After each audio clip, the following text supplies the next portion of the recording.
Bonjour à tous, donc je suis très heureux d'être ici. La mêlée numérique, c'est 12 000 personnes ici à Toulouse pendant la semaine, donc on a une foule autour de nous. Pour ce moment, on va notamment parler, par le biais de ce canal numérique, des stratégies territoriales de l'intelligence artificielle, puisque, comme vous le savez, l'intelligence artificielle, ça a 67 ans, ça a une dizaine d'années en développement industriel. Et maintenant, l'intelligence artificielle est en train de descendre du niveau national européen, régional, vers les communes, les communautés de communes et vers les territoires. Quelques mots pour vous dire que nous avons donc deux grands niveaux qui sont au-dessus de ces territoires. Le premier a été un peu plus rapide que le niveau européen, c'est le niveau national. C'est 2017, la stratégie nationale, et aujourd'hui on est déjà dans la deuxième phase. Vous savez que nous avons devant nous la période 2023-2027. Au total, les Français injectent 4 milliards d'euros de leur impôt dans des projets d'intelligence artificielle. Et Toulouse, ici, est un des territoires les mieux dotés. Anity est l'exemple d'un de ces grands pôles de recherche qui est soutenu, comme Prairie dans d'autres territoires. Et donc cette stratégie est en place. Elle s'accélère et la grande nouveauté, c'est que d'autres territoires français vont y prétendre. Actuellement, on est en train d'analyser les dossiers.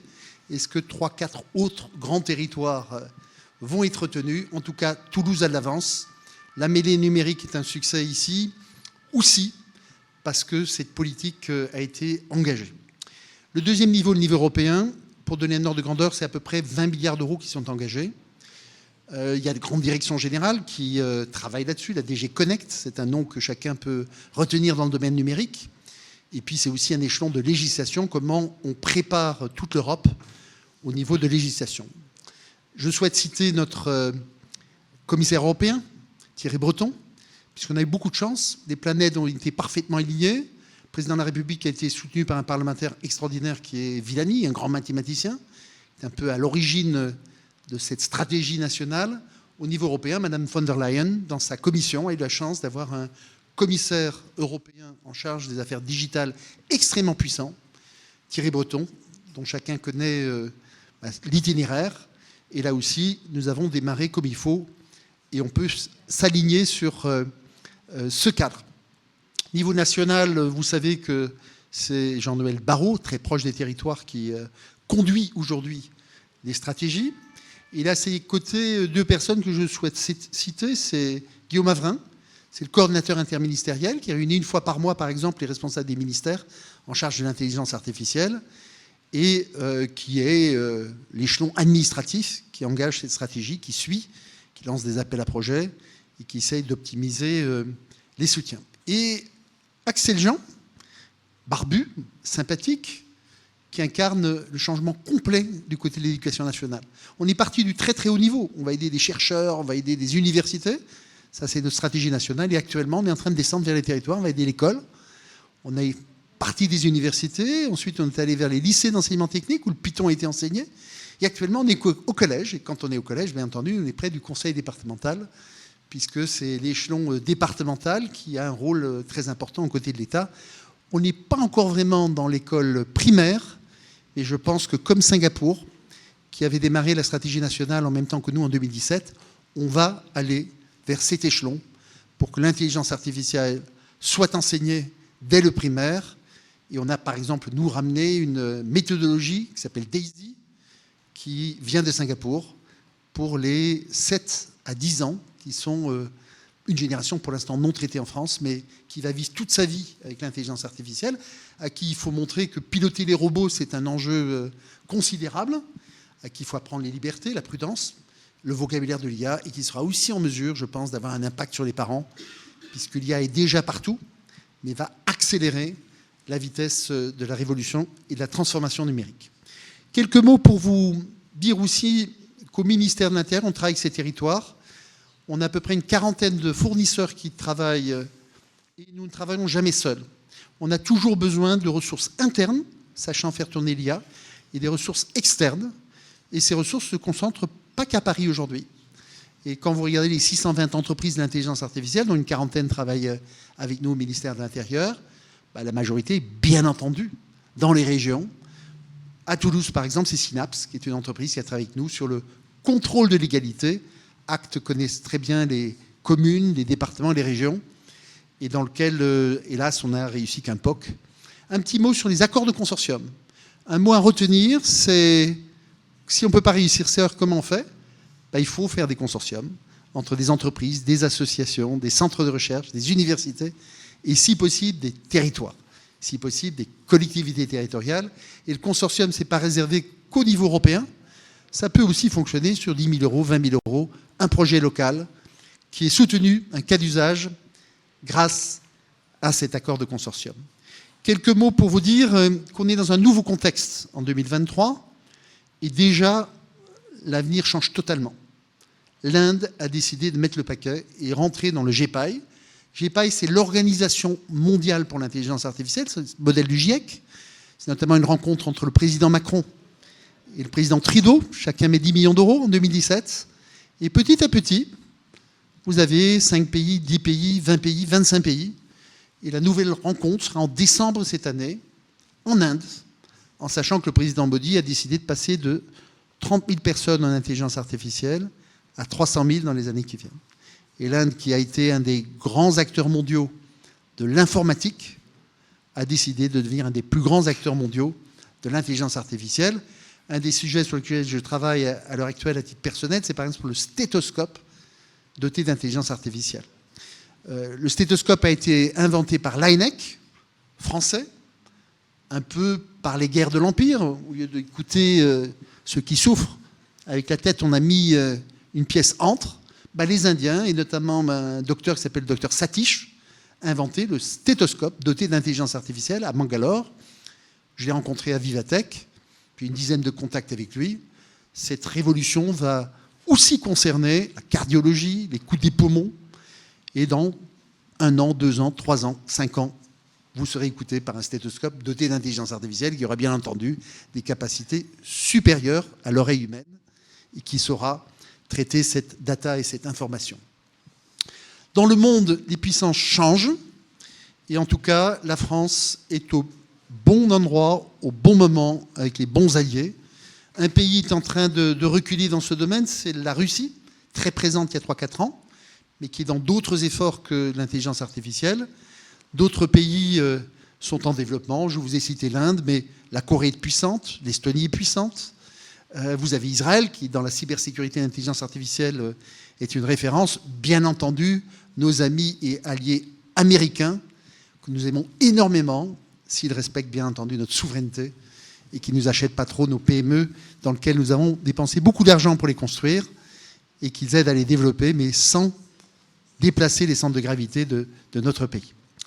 Quelques mots pour dire que la France a été le 2e pays d'Europe à lancer sa stratégie nationale. Finlande était les premiers. Certains pays d'Europe n'ont commencé qu'il y a 2-3 ans.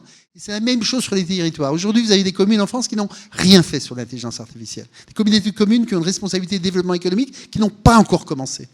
Et d'autres ont déjà doté leur communauté de communes d'une stratégie pour l'intelligence artificielle. Je cite la communauté de communes d'Apt dans le Luberon, que j'ai un peu soutenue, qui a une stratégie écrite, partagée par les maires, qui a des objectifs. Et bien entendu, dans les départements, c'est la même chose. Ici, on est dans un département puissant en intelligence artificielle, Haute-Garonne, et bien entendu, la mêlée numérique incite tout le monde à s'engager. La région Occitanie est une des premières à fortement s'engager à écrire ces stratégies, comme la région Grand Est, comme bien entendu la région Capitale. Je crois savoir que la moitié des régions françaises n'a pas encore écrit sa stratégie en intelligence artificielle, déclinant la stratégie européenne, la stratégie nationale, et la mettant à la sauce locale par rapport aux demandes des territoires et surtout les atouts qui existent dans les territoires.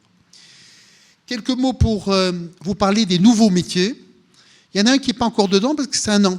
Il y a un an, on ne parlait pas des prompt managers et des prompt engineers.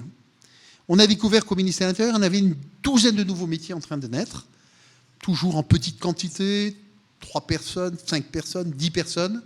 Au total, on a une soixantaine d'experts de l'intelligence artificielle qui sont réunis en 8 équipes. C'est pas grand-chose. Hein. C'est une organisation qui a plus de 300 000 personnes, 550 000 si on intègre la sécurité civile, qui elle-même est en pleine phase de décollage, comme on l'a vu ici, à Toulouse, par la présence d'acteurs qui sont par exemple dans les drones, la sécurité civile et les drones. Et j'ai entendu parler tout à l'heure de Carcassonne, avec une PME qui, de cette région, fait avancer les systèmes pour lutter contre les feux de forêt. La sécurité civile est en plein décollage et tous ces nouveaux métiers, nous ne les connaissons qu'un peu et ils vont se renforcer dans les années qui viennent. Quelques mots sur les freins, je ne vais pas rentrer dans le détail. Ce qui est absolument remarquable, c'est le rapport du Conseil d'État qui a quelques mois aujourd'hui. Mais il y a au moins une quinzaine de freins et ces freins sont présents à tous les niveaux des organisations. Ça vaut la peine de regarder le PowerPoint pour voir si vous vous reconnaissez dans ces freins et lesquels se lèvent. Et en général, ce n'est pas le manque d'idées. Vous verrez ceci dans ces chiffres que je n'ai pas le temps de développer. Ma seconde partie sera pour donner quelques conseils de base. Premier conseil, c'est il faut désigner quelqu'un. Est-ce qu'il y a un élu en charge du numérique? Est-ce qu'il y a un élu en charge de l'intelligence artificielle? S'il n'y a aucun élu en charge, la collectivité n'a pas de point de repère. Et bien entendu, il faut à ses côtés un fonctionnaire, il peut être à temps partiel, mais qui doit être capable d'apporter un soutien à un champ qui est complexe, difficile, et dont le droit est en train d'avancer à grande vitesse. On était dans la jungle, il n'y avait pas de droit de l'IA. Le droit de l'IA est aujourd'hui en train de se développer partout, et ce sera un des champs du droit les plus importants dans les années qui viennent, et nous avons des contraintes de service public qu'il faut intégrer pour créer une IA de confiance au niveau local. Ensuite, il faut créer localement une instance dans la communauté de communes. Quel est le groupe qui réfléchit à l'IA, qui se réunit une fois par mois? Qui sont les sachants? Comment on coopte des personnes de l'extérieur? Des consultants, des constructeurs, des usagers. En tout cas, on ne peut pas être seul dans le domaine de l'intelligence artificielle. Il est trop complexe, il change trop vite pour pouvoir avancer seul. Troisième conseil, c'est bien entendu de privilégier la formation. D'abord, acculturation, c'est entre 3 et 15 heures.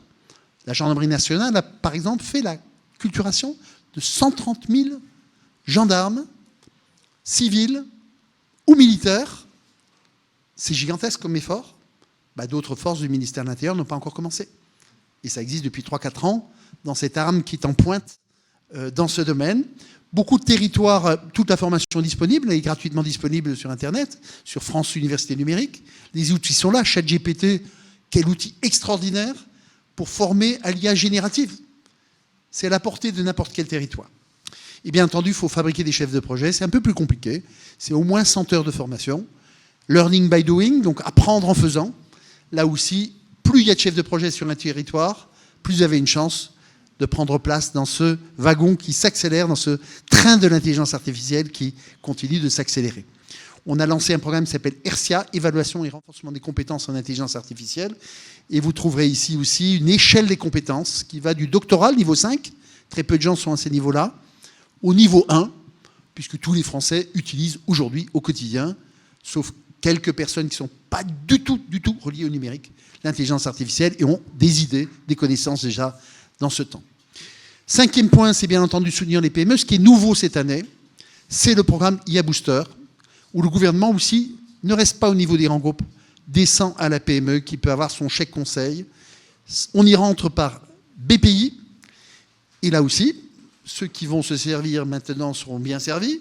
Dans quelques années, ce programme sera peut-être surbooké, mais en tout cas, les millions d'euros sont là pour aider à descendre dans les territoires, à l'échelle de la communauté de communes, à l'échelle de l'arrondissement, à l'échelle du département, et pas rester bloqué au niveau national, au niveau régional.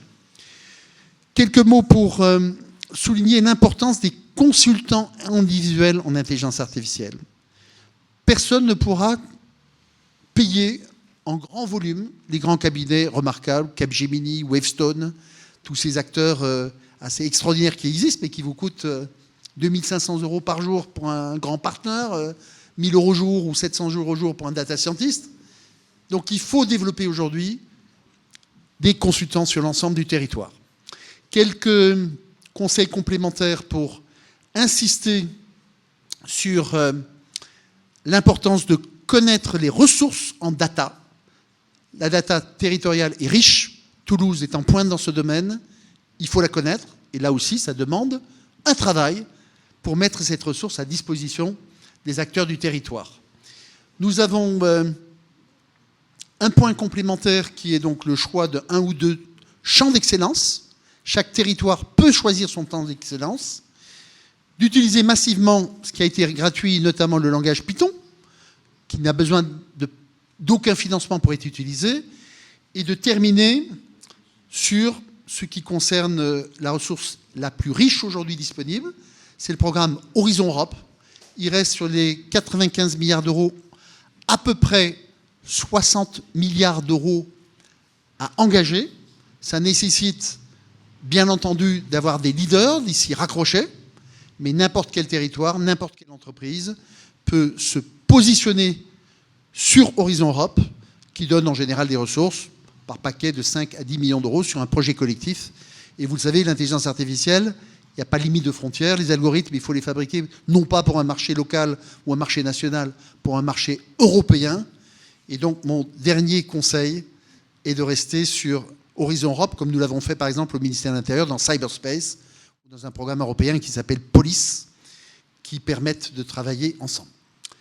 Voilà quelques conseils sur l'intelligence artificielle territoriale à la portée de chaque commune, chaque communauté de communes, chaque arrondissement, chaque département, et pour les quelques régions qui sont aujourd'hui en retard parce qu'elles n'ont pas encore commencé un travail structurant sur l'intelligence artificielle, ce qui est dommage parce qu'elles ont notamment la responsabilité du développement économique et sont les plus proches notamment de l'innovation et des PME. Merci à tous et encore bravo à la mêlée numérique à Toulouse, qui est l'endroit où il faut être et dans lequel se construisent les stratégies de l'avenir avec les territoires, avec la région Occitanie, avec la préfecture, avec les services de l'État et avec beaucoup d'entreprises présentes ici et énormément de chercheurs qui s'engagent en région Occitanie, au service de notre pays et aussi au service de l'Europe. Merci à tous.